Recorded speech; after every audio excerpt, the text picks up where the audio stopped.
ሰላም ቤተሰቦች እንዴት ናችሁ? ዛሬ ደግሞ ማሳያችሁ ፉል በፓቲንጃን እንዴት እንደሚሰራ ነው። ለሱ የሚያስፈልጉን ነገሮች አሉ። እዚህ ጋር ፓቲንጃን አለን፣ የተጠበሰ ፓቲንጃን። እዚህ ጋር ደግሞ ባሮ ቦሳል አለ። እዚህ ጋር ቀይ ሽንኩርት አለ። እዚህ ጋር ደግሞ ቲማቲም የተከተፈ አለ። እዚህ ጋር ቃሪያ አለ። እዚህ ጋር የተዳመጠ ፉል አለ። እዚህ ጋር ደግሞ ነጭ ሽንኩርት አለ። አሁን እንዴት እንደምንሰራ በዘይት ነው የምሰራው። እንዴት እንደምንሰራ እንታሳያችኋለሁ። አሁን ስራውን እንጀምራለን። በመጀመሪያ የምናደርገው ቀይ ሽንኩርት ነው። ቀይ ሽንኩርቱ በደንብ እስከሚበስል ድረስ እንጠብቃለን። በደንብ እናበስለዋለን። ይሄው ተመልሰን መተናል። አሁን ሽንኩርቱን እናየዋለን። ትንሽ የመጥላት ሲጀምር የምናደርገው ዘይት ነው። ዘይት እናደርጋለን።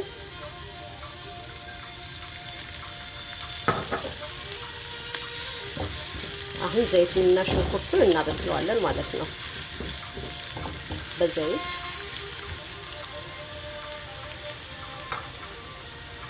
አሁን በመቀጠል ደግሞ ያው የፈጨነውን ነጭ ሽንኩርት ነው የምናደርገው።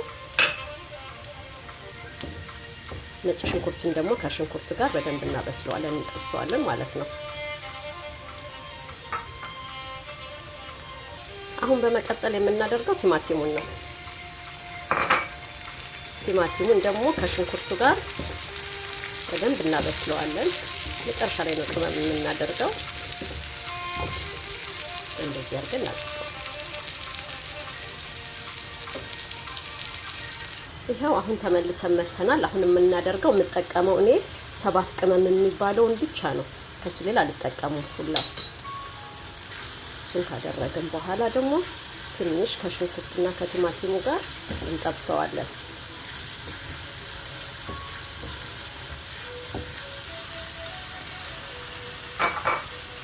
ይሄው በዚህ መልኩ ተጠብሷል ቲማቲሙ። አሁን የምናደርገው የዳመጥነውን ፉል ነው። ፉሉን የተጠቀምኩት የቆርቆሮ ፉል ነው፣ ግን ዳምጠዋለሁ መጀመሪያ ከማድረጌ በፊት። ወይ በማንኪያ ወይ መዳመጫ ነገር ካላችሁ በእንደዚህ አይነት መልኩ ደግሞ እንጠብሰዋለን። ይሄው አሁን ተመልሰን መተናል። አሁን ፉሉን በደንብ ተጠብሷል ከዘይቱ ከሽንኩርቱ ጋር። አሁን ቅድም ነግሬያችኋለሁ የምናደርገው ፓቲንጃኑን ነው። ከዚህ በኋላ እዚህ ጋር የጠበስኩት ፓቲንጃን አለ። ፓቲንጃኑን እናረጋለን ማለት ነው።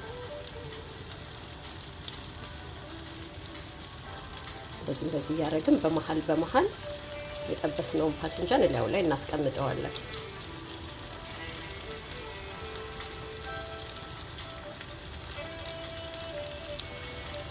እንደዚህ አይነት መልኩ እንተዋለን ለትንሽ ደቂቃ። ይሄው አሁን ተመልሰን መተናል።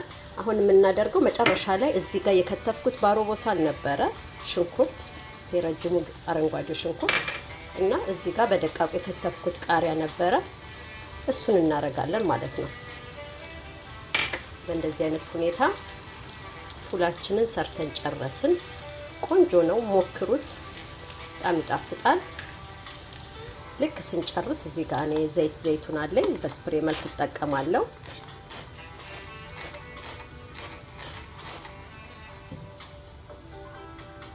ይሄው በእንደዚህ አይነት መልኩ ሰርተን ጨርሰናል። ሞክሩ፣ ስሩ፣ በጣም ይጣፍጣል። ይሄው ሰርታችሁ ሞክሩት፣ በጣም ነው የሚጣፍጠው።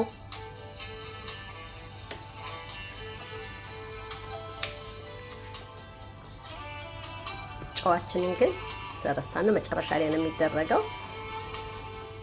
በእንደዚህ አይነት መልኩ ጨዋችንን እናደርጋለን። እዚህ ጨርሰናል።